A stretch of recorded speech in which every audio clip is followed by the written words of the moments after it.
Film की शुरुआत में डस्टी अपनी कार में बैठा बर्गर खा रहा होता है और साथ ही 80s के दशक के कुछ गाने सुन रहा होता है। 50 साल का होने के बावजूद भी उसे किसी चीज की फिक्र नहीं है और उसके पास कोई फुल टाइम जॉब भी नहीं है। इसी के चलते डस्टी ने अपने सारे दोस्तों को खो दिया है, लेकिन उसे इस बात की कोई परवाह नहीं है। तभी रोड पर खड़ी दो लड़कियां उसकी वीडियो बना रही थी, जिन्हें देखकर डस्टी को अजीब सा महसूस होता है, लेकिन वो अपने ऑकवर्ड नेचर के कारण उन्हें कुछ नहीं कह पाता। थोड़ी देर बाद उसकी भतीजी क्लोई उसकी कार में आकर बैठ जाती है और वो दोनों साथ में एक मूवी थिएटर में जाते हैं। सिनेथ्रेक्स नाम के एक थिएटर में पहुंचने के बाद चाचा भतीजी में इस बात को लेकर बहस होती है कि आज कौन सी मूवी देखी जाए। डस्टी 80s के दशक की एक पुरानी फिल्म देखना चाहता है, जबकि क्लोई सिनेथ्रेक्स एक्सक्लूसिव 3D फिल्म चोजन देखना चाहती है। इसके बाद वो टिकट लाइन की ओर आगे बढ़ते हैं। वो कार्ड से पेमेंट करके 2 टिकट खरीद लेते हैं, पर मेन थिएटर में जाने से पहले डस्टी अपने 3D चश्मे डस्टबिन में फेंक देता है और अपना खुद का भारी भरकम चश्मा निकालता है, जिसे वो शिफ्टर्स कहता है। डस्टी 3D मूवीज से नफरत करता है, इसलिए वो ये शिफ्टर्स लाया था ताकि इनकी मदद से वो 3D मूवी को नॉर्मल 2D में देख सके। डस्टी क्लोई के लिए भी एक्स्ट्रा शिफ्टर्स लाया था, लेकिन क्लोई वो ग्लासेस पहनने से मना कर देती है। इसके बाद डस्टी कैंटीन में जाकर कोल्ड ड्रिंक और पॉपकॉर्न खरीदता है। तभी वहाँ कुछ टीनेजर्स उसके मजे लेते हुए उसे कहते हैं कि अंकल, आपको नहीं लगता कि आप गलती से 3D सेक्शन में आ गए हो। जब डस्टी मेन थिएटर के अंदर आता है तो वो सिनेथ्रेक्स के मैनेजर को देखता है, जिसका नाम जैक है। वो क्लोई के साथ फ्लर्ट कर रहा होता है। हालांकि जैसे ही डस्टी उनके पास जाता है तो जैक एक बहाना बनाकर वहाँ से निकल लेता है और उसी समय क्लोई के 2 दोस्त आकर क्लोई के बगल में बैठ जाते हैं। अब डस्टी क्लोई की सारी प्लानिंग समझ जाता है कि मेरे साथ मूवी देखने आना तो सिर्फ घर से बाहर निकलने का एक बहाना था। डस्टी क्लोई को अपने साथ बिठाने की कोशिश करता है, लेकिन क्लोई उसके साथ नहीं बैठना चाहती। ये सुनकर डस्टी उदास हो जाता है, लेकिन फिर भी वो क्लोई की सीट के ठीक पीछे बैठने का फैसला करता है। जल्द ही जैक स्टेज पर आकर अनाउंस करता है कि फिल्म शुरू होने वाली है।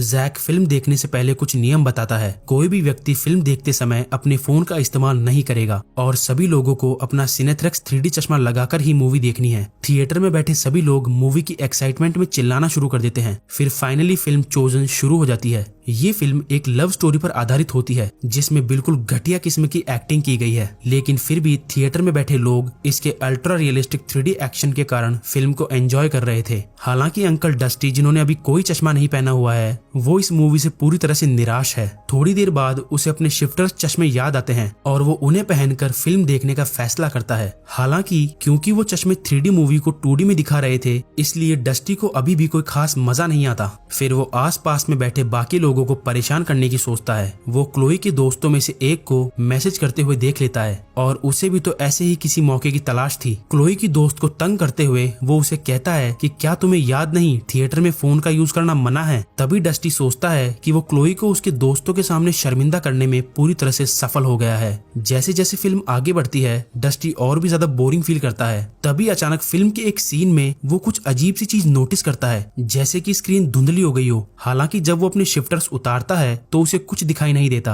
अब डस्टी सिनेथ्रेक्स चश्मे का यूज करना चाहता है। वो थोड़ी देर के लिए क्लोई से उसके 3D चश्मे मांगता है, लेकिन इस समय तक क्लोई अपने अंकल की बचकानी हरकतों से तंग आ चुकी थी। अंत में और कोई चारा न होने पर अंकल डस्टी अपने शिफ्टर्स वापस लगाते हैं और फिल्म देखना जारी रखते हैं। तभी अचानक डस्टी को अपनी स्क्रीन में एक विशाल कीड़े जैसा जानवर दिखाई देता है, जबकि थिएटर में बैठे बाकी लोग इस कीड़े के बारे में पूरी तरह से अनजान थे, लेकिन डस्टी उसे साफ रूप से देख सकता है। डस्टी घबराकर जल्दी से अपना चश्मा उतार देता है और इसी के साथ वो कीड़ा भी गायब हो जाता है। थोड़ा समय बीत जाता है, लेकिन कीड़ा कहीं नहीं दिखाई देता। इसलिए डस्टी को डाउट होता है कि शायद ये उसके 2D शिफ्टर्स की वजह से हो रहा है। पर जैसे ही वो वापस अपने 2D शिफ्टर्स पहन लेता है तो इस बार वो विशाल कीड़ा उस पर हमला कर देता है। डस्टी डर जाता है और जोर जोर से चिल्लाने लगता है। वो क्लोई और उसके दोस्तों पर पॉपकॉर्न भी गिरा देता है। गुस्से में आकर थिएटर में बैठे लोग उसे गालियां देना शुरू कर देते हैं, लेकिन डस्टी को पूरा यकीन है कि थिएटर के अंदर कोई ना कोई अजनबी चीज मौजूद है। फिर इस हंगामे पर सिनेथ्रेक्स मैनेजर जैक की नजर पड़ती है।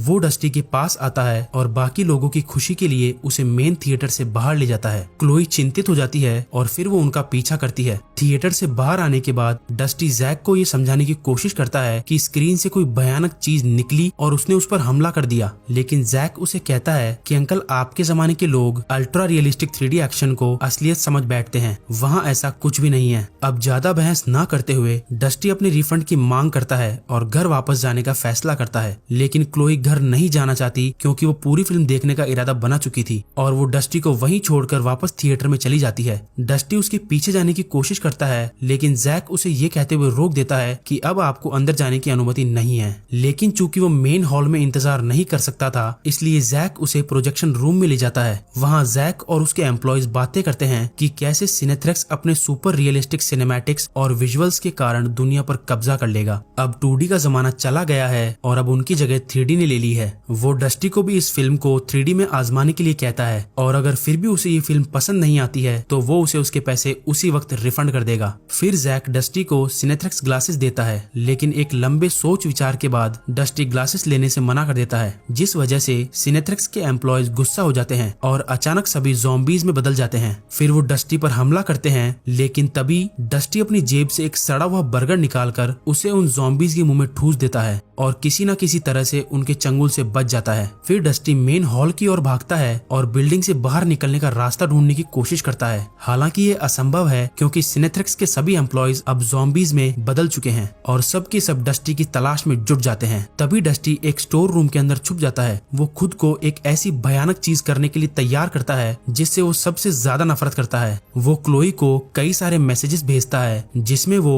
अब तक उसके द्वारा की गई सभी गलतियों की माफी मांगता है और उसे खोने का डर जताता है। फिर वो क्लोई को आने वाले खतरे से आगाह करता है, लेकिन इससे पहले कि वो ऐसा कुछ कर पाता, जैक और उसके लोग दरवाजा काटकर अंदर घुस जाते हैं। इधर क्लोई अपने अंकल को माफ कर देती है और उनके अगले मैसेज का इंतजार करती है, लेकिन उसके पास कोई मैसेज नहीं आता। और जब वो डस्टी के शिफ्टर्स को नीचे जमीन पर पड़ा देखती है तो वो उन्हें उठाकर पहन लेती है और अब उसे भी वही विशाल जानवर दिखाई देता है जिसने अब पूरी स्क्रीन पर कब्जा कर रखा था। वो जानवर थिएटर में बैठे बाकी लोगों का खून चूसकर सभी को ज़ॉम्बीज बना देता है। यानी इसका मतलब अब एकमात्र क्लोई ही थी जो अनइन्फेक्टेड है। क्लोई घबरा जाती है और वो वहाँ से भागने की कोशिश करती है, पर सभी इन्फेक्टेड लोग उसका पीछा करने लगते हैं। क्लोई समझ जाती है कि अब उसका बचना नामुमकिन है, लेकिन तभी वो एक प्रॉप तलवार की मदद से ज़ॉम्बीज को मारने की कोशिश करती है और वो किसी न किसी तरह से प्रोजेक्शन रूम के अंदर आ जाती है। वहाँ वो अपने अंकल को एक कुर्सी से बंधे हुए देखती है। हालांकि इससे पहले कि वो डस्टी की मदद कर पाती, जैक और उसके एम्प्लॉयज उसे पकड़ लेते हैं। इसके बाद जैक इस सारी तबाही और प्लानिंग के पीछे के मास्टरमाइंड का खुलासा करता है। जैक कहता है कि ये एक एलियन है जो दूसरी किसी गैलेक्सी से आया है और वो यहाँ अपनी प्रजाति यानी स्पीशीज बढ़ाना चाहता है। फिर जैक बताता है कि इस इन्फेक्शन से संक्रमित होना उसके लिए अब तक का सबसे खूबसूरत पल था, क्योंकि अब उसे कोई दर्द या चिंता महसूस नहीं होती। ये बताकर जैक जबरदस्ती डस्टी को